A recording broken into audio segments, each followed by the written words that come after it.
Hello students, நம்ம இன்னைக்கு பார்க்க போகிறது 2.5யும் 2.7ம் quick recap. Okay, arithmetic progression, geometric progression.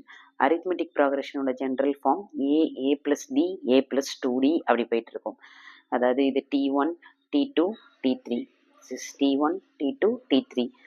Arithmetic ப்ராக்ரஷனில் ஒரு சீரீஸ் இருக்கா அப்படின்னு சொல்லிட்டு செக் பண்ணுறதுக்கான ஃபார்முலா என்னன்னா காமன் டிஃப்ரென்ஸு. அதாவது இந்த டேர்ம்லேருந்து இந்த டேர்மை நம்ம மைனஸ் பண்ணோம்னா, இந்த டேர்ம்லேருந்து இந்த டேர்மை மைனஸ் பண்ணோம்னா காமன் டிஃப்ரென்ஸ் நமக்கு சேமாக இருக்கணும்.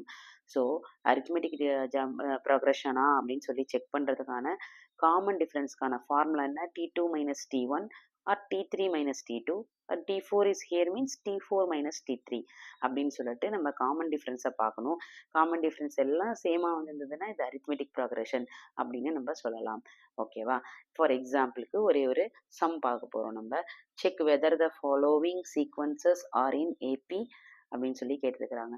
இது ஏபியா அப்படின்னு சொல்லிட்டு செக் பண்ண சொல்லியிருக்கிறாங்க. ஸோ காமன் டிஃப்ரென்ஸ் செக் பண்ண போகிறோம். ஏபியா அப்படின்னு செக் பண்ணோன்னா இப்போ தான் நான் சொன்னேன், காமன் டிஃப்ரென்ஸ் எல்லாம் காமனாக வந்ததுன்னா அது ஏபி அப்படின்னு நம்ம சொல்லிடலாம். முதல்ல நேம் பண்ணிப்போம். T1 T2 T3 T4 T5. Common difference is T2 minus T1, that is 13 minus 9, we are getting 4. T3 minus T2, 17 minus 13, we are getting the same 4. And also T4 minus T3, 21 minus 17, also we are getting 4. So all the common differences are same, hence it is an AP. Clear? இதே மாதிரி side பைல geometric ப்ரக்ரஷனும் பார்த்துக்கிட்டே வருவோம். Geometric ப்ரக்ரஷனை பார்த்தீங்கன்னா general form AR square AR cube அப்படி சொல்லி போயிட்டு இருக்கும்.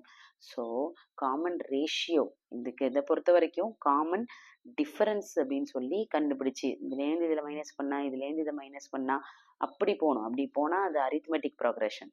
காமன் டிஃப்ரென்ஸ் தான் இங்கே மேட்டர்ஸ். இங்கே ஜாமெட்ரிக் ப்ராக்ரஷனில் ஒரு நம்பர் வந்து இன்னொரு நம்பர் கூட மல்டிப்ளை ஆகி போயிட்டு இருக்கும். இது ஆட் ஆகி போயிட்டு இருக்கும். இது மல்டிப்ளை ஆகி போயிட்டு இருக்கும். ஸோ இங்கே common ratio is the matter. Common ratio கண்டுபிடிக்கணும். Common ratio are equal to T2 divided by T1. T2லேருந்து T1 டிவைட் பண்ணணும். ஸோ 4 டிவைடட் பை 2 அப்படின்னு சொல்லி ஏதாவது ஒரு சீரீஸ் நம்ம ஃபார் எக்ஸாம்பிளுக்கு எடுத்திருக்கேன் நான் 2 அப்படின்னு வருது. T3 by T2 அந்த மாதிரி நம்ம அடுத்தடுத்த சக்சஸிவ் நம்பர்ஸை வந்து என்ன பண்ணணும், ப்ரீவியஸ் நம்பரோட டிவைட் பண்ணிகிட்டே வந்து நமக்கு சேம் நம்பர் கிடைச்சிது, சேம் காமன் ரேஷியோ கிடைச்சிது அப்படின்னா hence it is GP. Okay, இங்கே for checking purpose which of the following sequences are ஜிபியில் இருக்கா அப்படின்னு சொல்லிட்டு செக் பண்ண சொல்லியிருக்காங்க. First we have to name it as T1 T2 T3 T4. So